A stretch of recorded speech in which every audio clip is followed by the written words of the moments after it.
ഇപ്പോൾ മോളിയും കൂടെ ഉച്ചകൊണ്ട് റെഡിയായി. അപ്പം അതുപോലെ നമ്മുടെ നാടൻ കപ്പങ്ങ കിട്ടിയായിരുന്നു.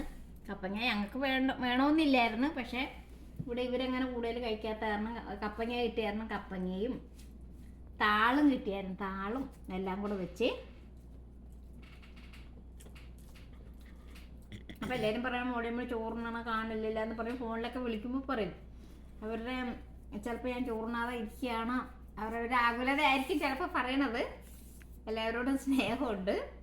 ഇപ്പോൾ മോളിയമ്മ എല്ലാ ദിവസവും ചോറ് കഴിക്കാറ്. ചോറ് എന്തൊക്കെ പ്രശ്നം വന്നാലും ഫുഡ് ഈസ് ഫസ്റ്റാണ് മോളിയമ്മയ്ക്ക്. ഭക്ഷണം കഴിക്കാതെ ഒരിക്കലും ഇരിക്കില്ല.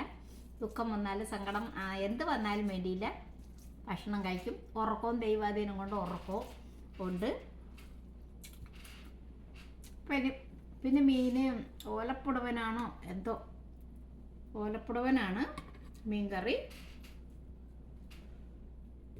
ഇനി കുറേ വെറൈറ്റി വീഡിയോ ആയിട്ടൊക്കെ മോളിയമ്മ ഇന്ന് എന്ത് ചെയ്യണമെന്നാണ് വൈകുന്നേരം പിള്ളേർക്ക് വരുമ്പോൾ സ്നാക്ക് കൊടുക്കാൻ. എന്താണ്, പിസ്സ ഉണ്ടാക്കണോ അതോ ചിക്കൻ ഗ്രില്ല് ചെയ്യണോ എന്താണൊക്കെ ചിന്തിച്ചിട്ടിരിക്കുകയാണ്. അപ്പോൾ അവർ കുറേ ഓർഡർ 3 പേരും 3 കാര്യമാണ്. 2 പേര് ഭക്ഷണം കഴിക്കണവരാണ്. അവർ ഓരോന്നോ പറയും. പിന്നെ ഇളയാൾക്ക് അങ്ങനെ വലിയ താല്പര്യമില്ല. അപ്പോൾ ഇതൊക്കെയാണ് മോളിയമ്മയുടെ ഇവിടുത്തെ വിശേഷങ്ങൾ. ഇനി അടുത്ത വീഡിയോ ആയിട്ട് വീണ്ടും കാണാം. അതുവരെ ബൈ ബൈ.